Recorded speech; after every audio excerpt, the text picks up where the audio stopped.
percentage, 98th percentile at about 36%. 36% of plate appearances ended in a strikeout.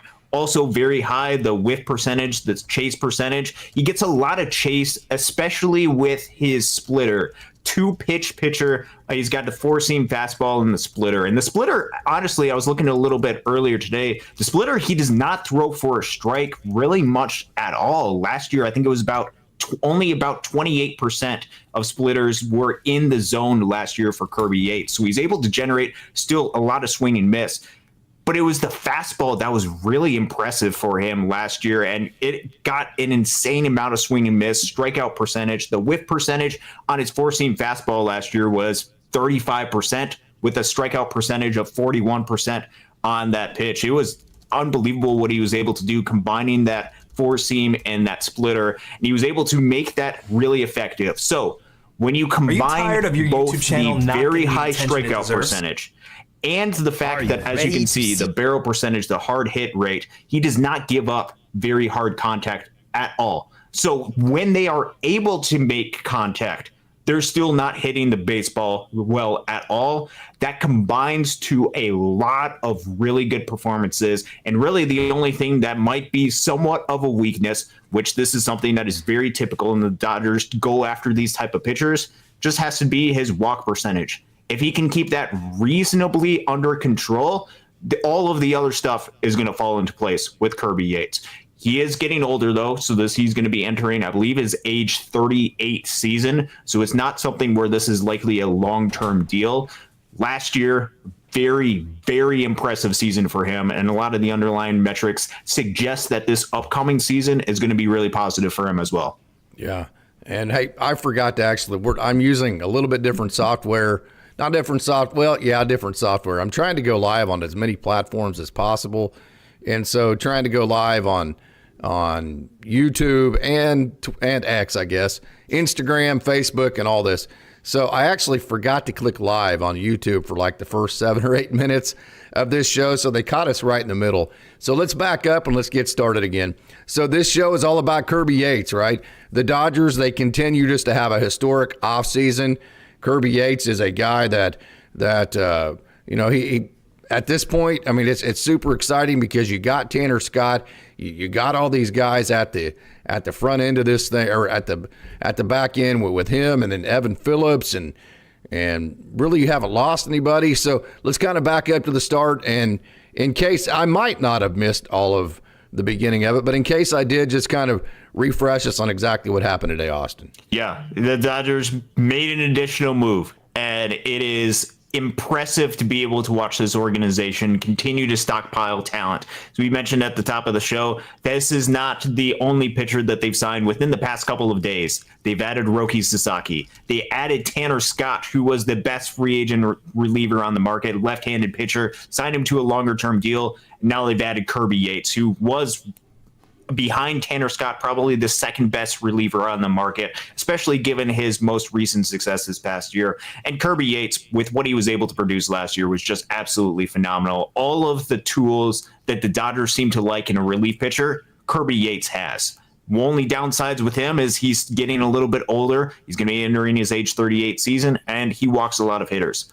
Other than that, strikes out an insane amount of hitters, and also produces a lot of weak contact. That is the recipe that the Dodgers go after when they target relief pitchers, and it is amazing to watch them stockpile the talent that they have. They continue to go out there and add, even when we see the math, we see the roster, and things don't add up. And we'll get into that in just a minute, because things don't really add up right now to this roster.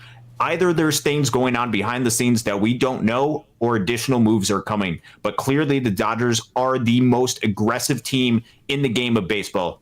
Everybody else had a chance to go out and sign a Kirby Yates. Everybody else had a chance to make an offer for a Tanner Scott. But the Dodgers continue to be the destination franchise for players across Major League Baseball, and they are the team that is most willing to go out and target players as much as they possibly can. And this front office is aggressive, and they are desperately hungry for a World Series championship again in 2025. Yeah, I think what I did is I restarted my stream from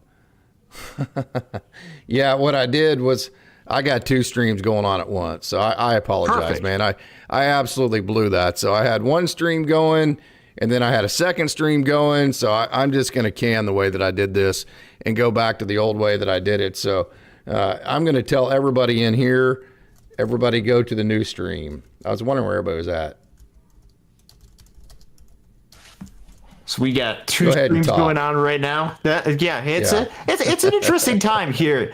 We don't typically go on Tuesday nights. This is not part of our regular I tried schedule. Something new and it didn't work, so that's exactly what happened. Yeah, it's funny because normally I'm out here busy on Tuesday night. So you typically run a small group at the church, a young adults group. And tonight here in the state of Michigan, it is about as cold as I can remember. It's going to feel like negative 30 degrees, something ridiculous like that outside here. And if you stay outside for 20 minutes, you're getting frostbite. So everybody's huddling out inside. They're not traveling anywhere. So, and you add on top of that, the Dodgers made another signing. You have to join on and be able to have a lot of fun interaction with the crowd over here. So excited to be here with you guys. Yeah.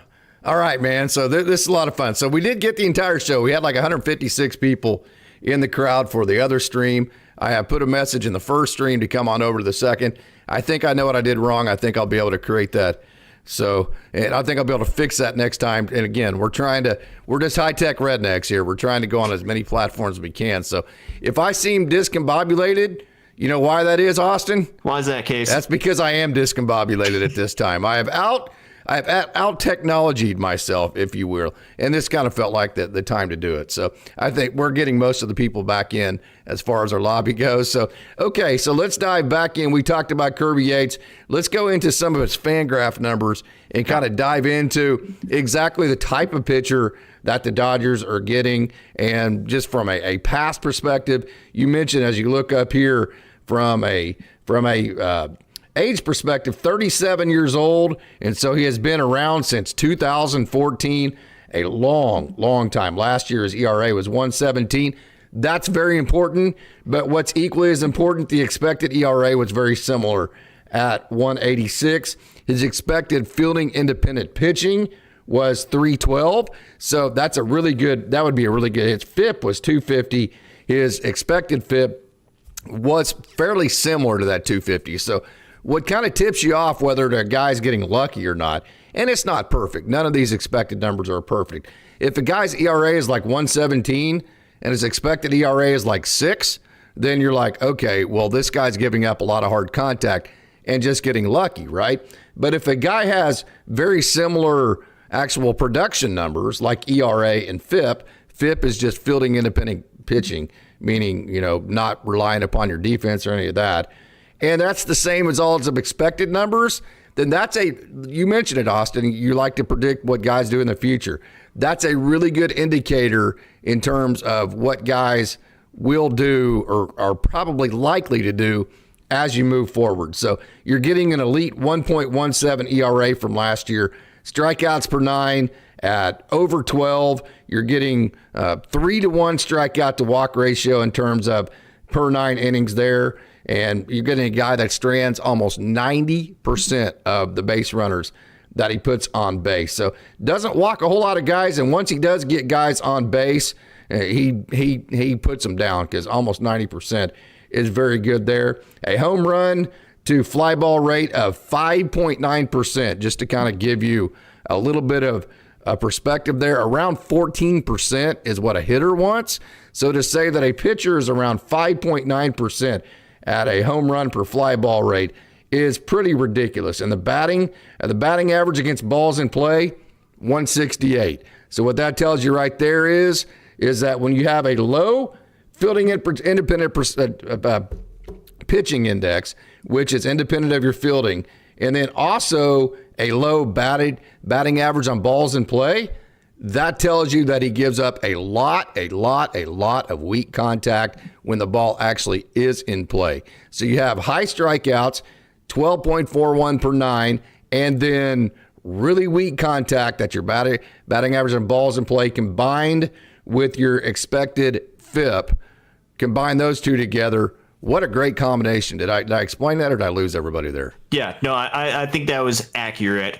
It's important to note the batting average in balls of play, which was really low. And what you have to do is you have to compare that a little bit to what the batted ball data was over at StatCast, which if you compare it to that, you look at the expected batting average, that was really low as well. And so you combine both of those things and you get a pitcher that hitters are just not able to pick up. And even when they are making contact, it's just not going well as well. Could be a little bit of an indication that there could be a little bit of negative regression, meaning some of the batted balls might get hit a little bit harder this upcoming time as opposed to what it was last year. But still, the underlying metrics, even if it's not a 1.17 ERA, even if it's an ERA in the 2s or low 3s, you're still getting a really solid reliever out of this. And last year was a return back to close to what his 2019 season was, which if you look at the 2019 numbers that he put up right there, was just absolutely phenomenal. Kirby Yates, really, really good pitcher. And for him being as old as he is, which he's an older player in the game of baseball, there is still a lot of predictability going forward, especially if it's just a 1-year deal that the Dodgers sign him to. We don't have any details of what the contract is or possibly could be. It hasn't been finalized yet, to the best of my knowledge. This has just been a report that's been out there. But depending on what the deal is, this could be an absolute steal for the Dodgers because Kirby Yates is a really good pitcher. Last year was phenomenal. If he can be great this upcoming season, it's a really good addition to the Dodgers bullpen. You think he slides right into the closer role? I know the Dodgers don't necessarily have to define the last 3 out type of closer guy, but does he slide into that role? He's going to pitch a lot of high leverage innings. And I think this goes both with Tanner Scott and a Kirby Yates. I think they're going to be two guys that are going to be relied upon very, very much towards the back end of the bullpen, possibly both of them, and very likely both of them getting save situations, depending on who's up there. Tanner Scott was elite against left-handed hitters last year, especially his strikeout percentage. It was like 40% against left-handed hitters last year. That's going to be really effective, especially if you're going up against a dominant left-handed hitter like a Bryce Harper or Matt Olson or one of these left-handed hitters. If this heavily dominated on that, you could see Tanner Scott probably get a little bit more of those opportunities. Whereas a Kirby Yates, which I haven't had the chance to look at his splits, righty versus lefty, I would assume that he might get a little bit more opportunities if it's very righty-heavy focused. I think they're both going to get their fair share depending on who's hot, who's healthy, and that's going to be it's a lot of mixing and matching because this isn't even counting like a Blake Trinan getting save opportunities or Evan Phillips or Michael Kopech or any part of that. It's going to be a pick and choose. The Dodgers have a lot of options to choose from, and that is very good. Yeah, it absolutely is. Hey, we have a super chat from Chuck Huddleston, 1999. Thanks for the three extra shows and all the great content. Thank you so much for your wonderful support, Chuck Huddleston. And boy, that it is always so very, very, very thankful. We are always so very thankful. It is definitely, Chuck, a great time to be a Dodger. Augustus Phelps, Yates, Scott, Trinan, Vesia, Phillips, Kopech, May. Pick your poison, no doubt about it. Hey, Mr. Seabad, you have the haves, you have the have-nots. Then you have the Dodgers, no doubt about that. Yeah. And I put a article out today about how, yes, the Dodgers do have all this firepower, and they are above even the haves, but still they've made very intelligent decisions on the margins. And so, hey, Justin Lamas, what's up, guys? The math, yes. So let's talk about the roster situation, Austin. Where does this put the roster at? Okay, so let's first start with the 40-man roster because I think that's the first thing that we have to talk about. So the current roster has 39 players. This does not include Tanner Scott. This does not include RokiSasaki. This does not include a Kirby Yates. What's going to happen over the next couple of days, assuming that the Tanner Scott and Kirby Yates signing become official within the next couple of days, I think we're all expecting that to happen based on all of the reporting that we're able to see, is that's going to turn the roster, the 40-man roster, to 41 players. If that is the case, and because this is happening before, I believe, February 8th, or whenever the day that the Dodgers can report, the Dodgers would have to make a corresponding move on the 40-man roster and remove somebody from the 40-man roster to make room for a Kirby Yates. That is the math with that. RokiSasaki won't be added to the 40-man roster until the Dodgers are ready to call him up. So whether that is the start of the season, they want him to make the opening day roster, they'll go ahead and do that and move somebody to the 60-day injured list, most likely scenario there. Or if he starts the season at the minor league level, or starts the season or a little bit later in the season to preserve his arm, or whatever the Dodgers plan is, they'll add him onto the 40-man roster later. So we're not worried about RokiSasaki. We're just worried about Tanner Scott and Kirby Yates, who will be added to the 40-man roster over the course of the next couple of days. You got to make one move in order to make that happen on the 40-man roster. Where this gets significantly more complicated is the 26-man roster. This is something that Casey and I have talked about extensively over the past couple of days, couple of shows, and very much recently, is how do you make this 26-man pitching roster work? Because with both Kirby Yates and Tanner Scott, 2 additions to your roster, those are 2 guys that do not have the ability to move up and down to the minor league level. They are guys that, if they are with the Dodgers and if they are healthy, they will be on the Dodgers. And where that is important is the Dodgers' continued health throughout the course of the season. Typically, the Dodgers use a whole bunch of different arms. And right now, they do not have room for basically any guy to move up and down with the current arms that they have, assuming everybody is healthy. Now, there has been a report, and this came from Bob Nightingale, which was the same exact reporter who reported that the Dodgers were going to sign Kirby Yates, that apparently Michael Kopech is likely to miss the first month of the season. That is one thing that we did not have in our calculations. That is one of the areas where, when doing the math, these are these uncertainties that we don't exactly know. What is the health of the guys on the roster, and how are they able to make that work? It could be that they saw some concerning signs with the Michael Kopech and they wanted to add an additional arm to replace him, at least to start the season, and then see how the health is from there. That could be an option. But still, even if Kirby Yates is just a replacement for a Michael Kopech, that still leaves you with no guys that have the ability to move up and down from the minor league system with the current roster. So with them needing to make some sort of move, yes, it's easy for Dodgers fans to say, go ahead and trade one of the guys that's expected to be at the minor league level to make room for Kirby Yates. That does not solve your 26-man roster spot unless somebody else on the 26-man roster besides a Michael Kopech is injured. If that's the case, then there could be a spot for a 26-man roster. But if that is not the case, and we're only worried about the health of Michael Kopech, you got to be looking for over the course of the next couple of days, guys like Ryan Brazier, a Anthony Banda, or a Dustin May. Some of these guys a little bit more on the fringe of the 26-man roster on the rotation to potentially be moved, because they would be guys that do not have minor league options as well and would create a little bit more flexibility for this roster. Interesting to see what they're actually able or going to do over the course of the next couple of days. Yep, you can see my Dodger dog here. He's pretty excited about Kirby Yates himself. Actually, do you know who Kirby Yates is? Yeah, no.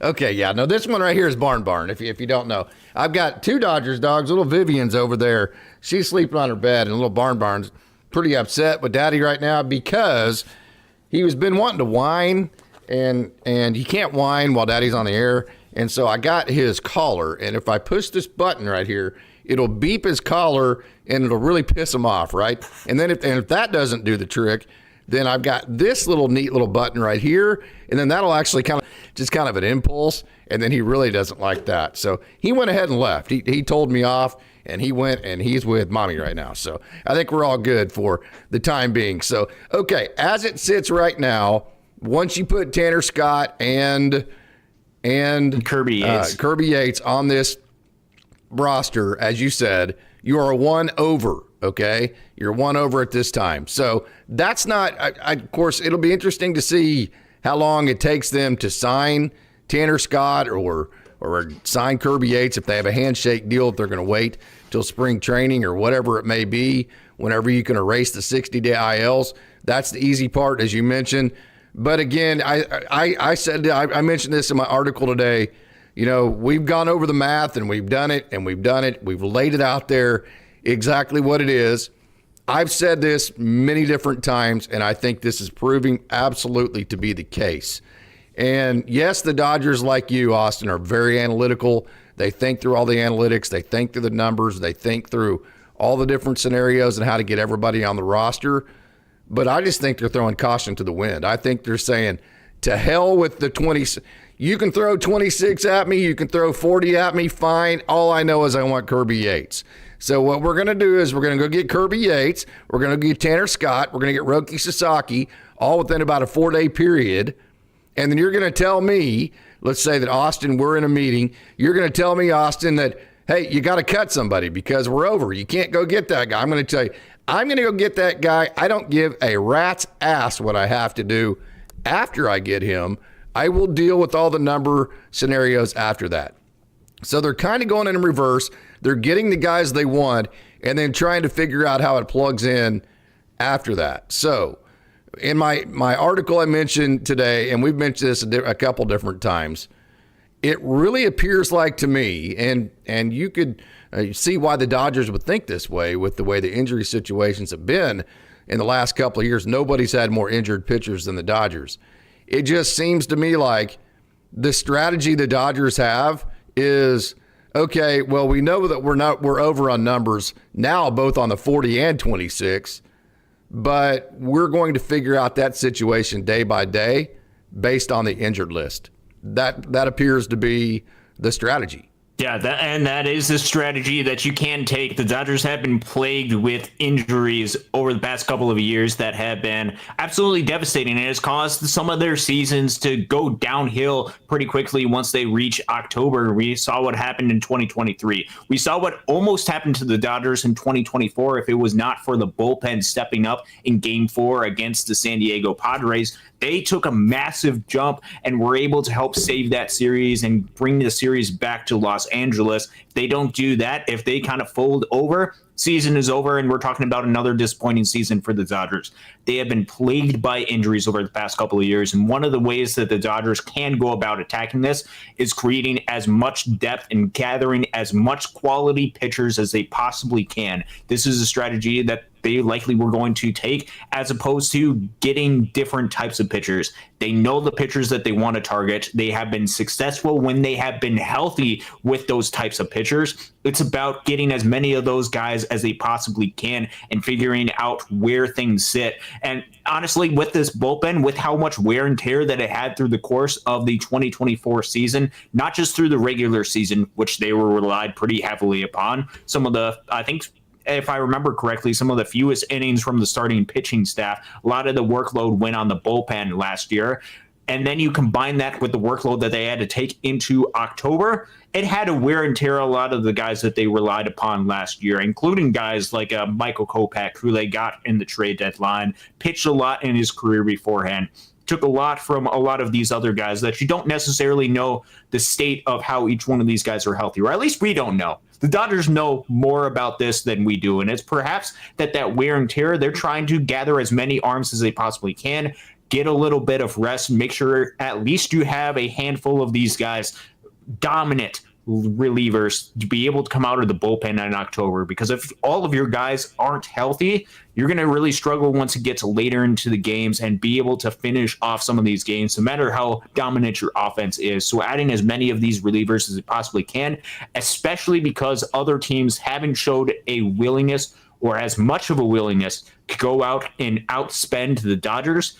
They have built a culture that players want to come to. And if a talented player like a Kirby Yates wants to be a Los Angeles Dodger, what are the Dodgers going to say? Are they going to say, no, we don't need more pitching? They're going to say, you're incredibly talented. We'll figure out what exactly we have to do to get you onto this roster, or try to figure out what happens from here. They are absolutely stockpiling all of the different arms. It is it makes you question a lot of different things about their approach with a lot of this roster, but they clearly have a plan, and it is to add as much talent as possible, and that's usually a good strategy. Yeah. Dave S. says the Dodgers are going to be without Brusdar Graterol until the second half of the 25 season. And the thing about that is he is not one that we have added him into our equations.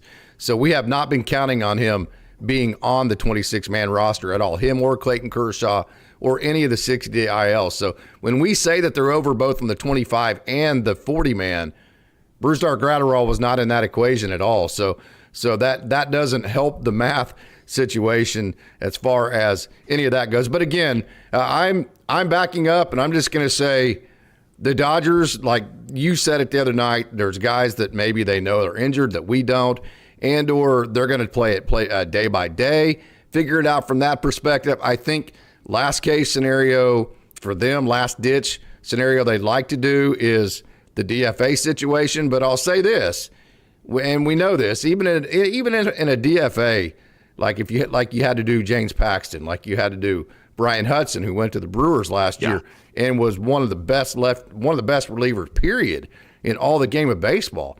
That's not a guy the Dodgers wanted to DFA, I promise you. Okay, but even if you end up with a last-ditch effort and all of a sudden everybody's healthy and these numbers that we've been talking about, because if everybody is healthy, you're over, right? So let's say everybody is healthy and it's May 15th, right? And now all of a sudden you don't have enough roster spots for everybody. At that point, the last-ditch effort is to DFA somebody. So the great thing about this, and this is why I wrote the article today, whoever you choose is going to be somebody that within 5 minutes will be traded on the waiver wire. He will not make it to the waiver wire because after you get designated for assignment, then there's a 7-day window where you can find a trade partner. The Dodgers will find a trade partner within 30 seconds of whenever they DFA, whoever it would have to be in that situation. And the reason why this is the flexibility they've created. The reason why it wouldn't take very long to find a trade partner is because Anthony Bonda is making $1 million a year. Any club would love to have Anthony Bonda on that contract, right? Ryan Brazier's contract is up after this year, and he's making what, $4 million, something like that, $4.5 million. Everybody would take that situation, okay? Dustin May, what's Dustin May? I mean, he's making what, $2 million a year, something like that? Yeah. Okay. Everybody would like to have Dustin May. So whoever your candidate is in that situation, I promise you the Dodgers will find a really nice trade partner. And you might say, well, why would anybody trade in a DFA scenario? Because if you're like the Yankees, or if you're a team that finished high in the standings last year, then you don't get first pick. Mm-hmm. You can pick on a guy, but if a lower placed team makes a bid on that guy, then they have precedent over you. So why teams trade in those DFA settings is so the guy doesn't get to the waiver wire and they get to be first in line to get that player. So where the comfort zone is here for the Dodgers is that they have probably close to a handful of guys that they could DFA tomorrow. And if not just straight up trade, but if they need, like if they had to, okay, well, we got to open up this roster spot like in 3.5 minutes, right? Okay. Yeah. Well, then at that point, you have to DFA because you don't have time to find the perfect trade. So you DFA, that gives you 7 more days. The comfort level and the flexibility is whoever that's going to be will be a guy that will be easily tradable and get a hell of a nice return for the Dodgers. So that's the flexibility part of it there. Yeah, we saw that exact same scenario play out when the Dodgers designated for assignment Diego Cartaya. Minnesota wanted him, and they wouldn't have been first in line on the waiver wire, so they made a trade for Diego Cartaya. And this is something where you look up and down on this 40-man roster.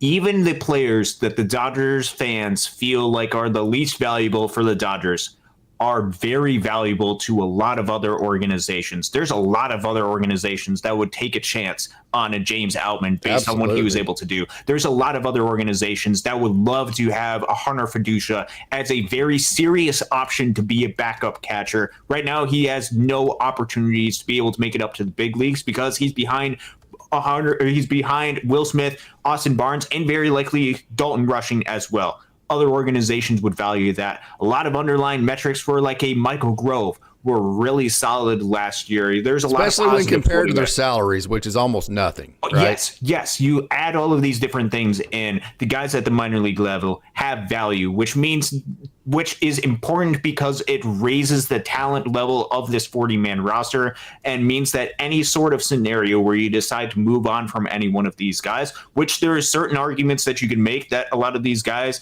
they should move on from them, whether it's on the 26-man roster, which makes sense at the big league level, or even the guys at the minor league level. The guys that are going to be stuck in Oklahoma City deserve an opportunity at the big league level at some point. And right now, the math is not working out for them to make it at the big league level. Yes, the Dodgers need depth, but if they want to go ahead and move that route with somebody at the lower level of the system, I'm not going to complain at all, because they're going to get an opportunity and they deserve to get an opportunity. Every single one of these guys in this organization is incredibly talented to where another team can find a spot where the Dodgers cannot find a spot. There's some other teams that would take the players that the Dodgers have, and I think that is incredibly important. There's no obvious DFA candidate, but when you look to add additional talent, this is the sacrifice that you have to make, and it is necessary. So first, I would look for 26-man, and that is the case where everyone seems to be healthy. But if they decide to move elsewhere on the 40-man roster, I think that's an indication that there's several guys on the current projected 26-man roster besides Michael Kopech that might not be as healthy as we originally thought. Yeah. So Michael Kopech looking to miss the first month of the season. Probably not at the imminent, like a 60-day. He's probably not going to be one of the 60-day IL. As far as one of the guys that go on the 60-day IL, I don't know that for a fact, but it's not looking that way at this point, at least from the reports that I've read. So that doesn't help you with the 40-man, but it does help you with the 26, because you can take him off the active roster, and that allows you to put somebody else on that, which the Dodgers are over on both. So all of that math is going to be extremely complicated. I know it sounds very geeky when we go over it, but I promise you the Dodgers are crunching all these the same way that we are every second of the day. Still adding, they still have to add Clayton Kershaw. I just can't see any possible way that Clayton Kershaw does not end up in a Dodgers uniform. And as far as the math numbers go, they're okay on the position player side, even if they get Kike. Now, if they get Kike, that squeezes out one of the three between two of the three between Ha-Seong Kim, James Outman, and Andy Pages, because that only leaves one spot. But as of right now, you only have 11 position players. Kike would make 12. That leaves 13 for one. That 13th spot be that up-down train between Andy Pages, James Outman, and Ha-Seong Kim. Here's another issue. ShoheiOhtani, if he doesn't start the season pitching, I don't know all the exact rules as far as when you can actually add him as that 14th pitcher on your 26-man roster. So that also is going to play an issue as far as the complications of it. But I'm going to say it again, and I'm going to try to make this as simple as possible, okay? The Dodgers are getting the roster that they want, and they are going to figure out all of those situations as they go. So if you were to sit down, I think right now, I don't want to speak for anybody, but if you were to sit down Andrew Friedman and put a couple cold ones in him, right? And got him to really get that truth serum flowing. And you said, hey, Andy, man, who's going to be on the 26? Who's going to be your 13 pitchers on the 26-man roster day one? He would go, hell if I know. All I know is there are going to be 13 damn good ones, right? And there are going to be 13 pitchers that we're going to ride and win another World Series with, right? I literally think that would be his answer, right? Yeah, no, that seems to be exactly correct, because the conventional wisdom, the conventional math that we've been doing, this doesn't make sense. But with the Dodgers and with them wanting to add as much talent on Austin to come back in if he does. If not, we'll finish this show. Hey, if you can see me and hear me now, go ahead and leave me a comment. I know we lost a few viewers here. There's Austin right there. So, hey, Austin, welcome back in, man. I think we're still going, and I think we're good. So if you guys would, let us know. Leave a comment and let us know that you can see and hear us, and that the stream is still going. Yeah, we're having all sorts of issues tonight, man. It's freezing over here. It's negative 30 degrees in the state of Michigan, but somehow we are still on the air. Apologize for that. I think Casey's internet just completely crashed on him. And this is the part of stuff that's unpredictable going live and what we're able to do, especially amateur hour Dodgers Daily. I just put that in. No, it is.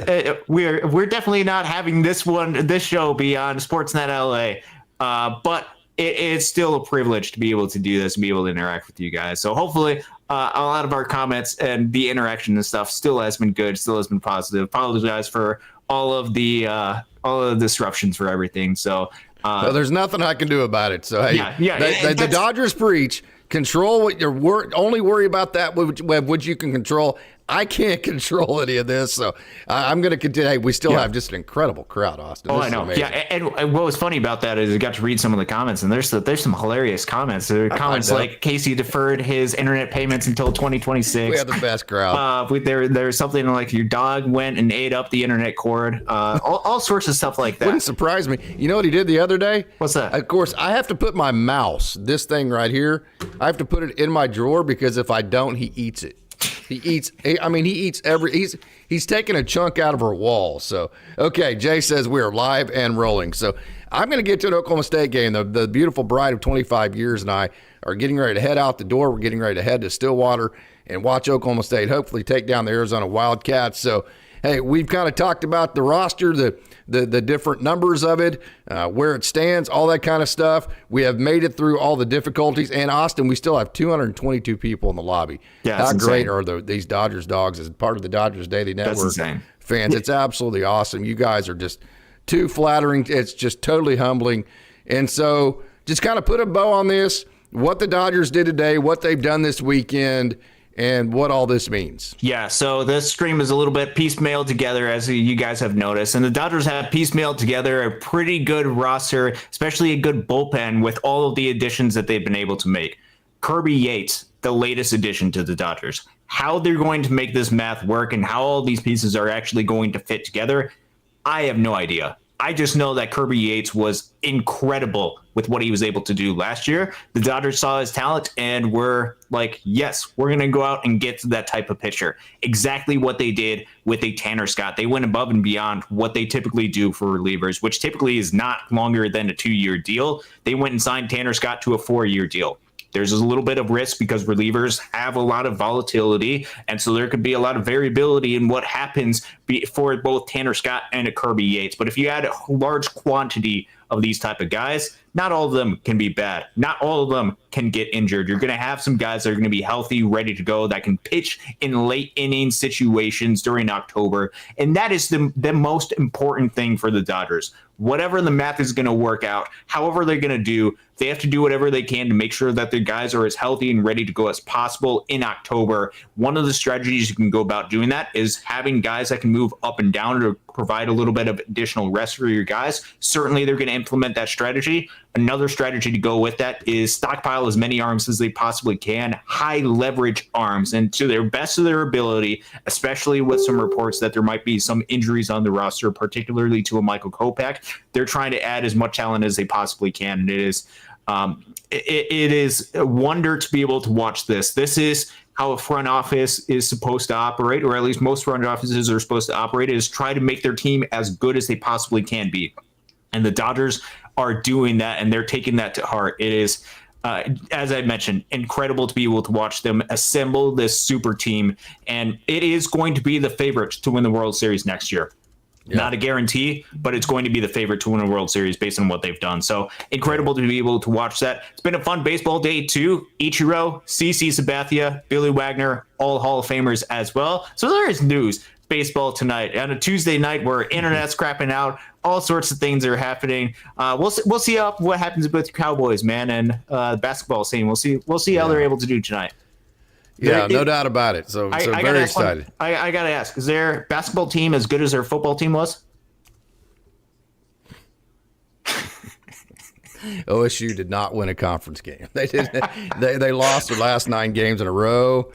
Austin, you are a butthead, but you're my butthead here on Dodgers Dogs, and nobody else can have you. And we love you very, very much here at Dodgers Dogs. You just do such a wonderful job. But actually, the answer is no. They had to fire their coach last year because they weren't very good, and they're getting better. But the coach, Steve Lutz got in late, and so he.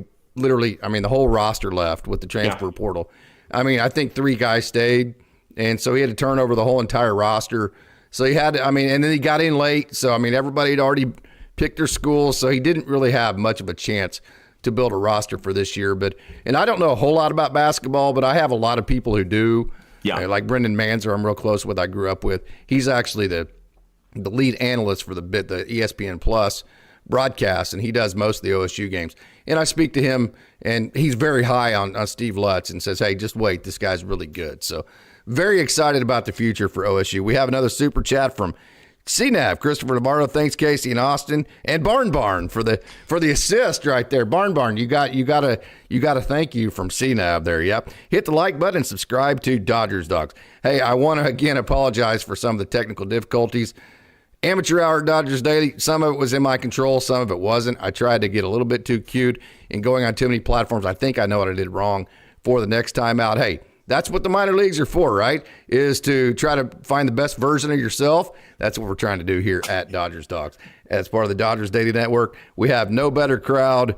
I have not got my comments out yet, Cole. I'm going to do that this week. There is no better baseball crowd out there on the face of the earth than you Dodgers Dawgs. So thank you so much. Austin, final thoughts here. Yeah, it's been a fun show, a chaotic show. Certainly has been, but we've had a chance to go back and forth. You guys continue to be amazing. You're the best fans, and that honestly is why the front office supports the team as much as they possibly can, because you guys are absolutely amazing. Your support for the Dodgers, your support for here. Not saying that's the Dodgers fan because you guys watch Dodgers Daily, although I think it certainly doesn't hurt. Yeah. Did you get your car fixed? I still am working on that. That is good. It got pushed back until tomorrow because of the weather that we have. It's been like snowstorm, super cold, and so I've got a really close buddy of mine that fixes cars and stuff. He was supposed to come over yesterday. He's coming over tomorrow.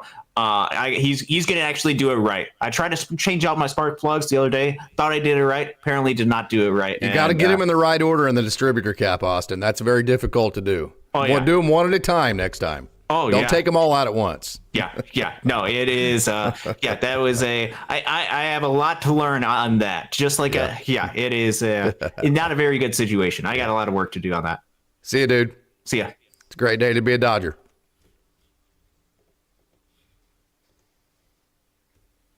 Oh, that's where that's coming from. Okay, I know what I did wrong. I think I know what to do next time. And then I got to figure out the Facebook thing. Okay, man. We'll see you. Awesome. Thanks, Case. Sorry about all the crap. I'm just trying new things. You know how that goes. Oh, yeah. Just trying to make things better. I'll get it figured out. Okay, man. See ya.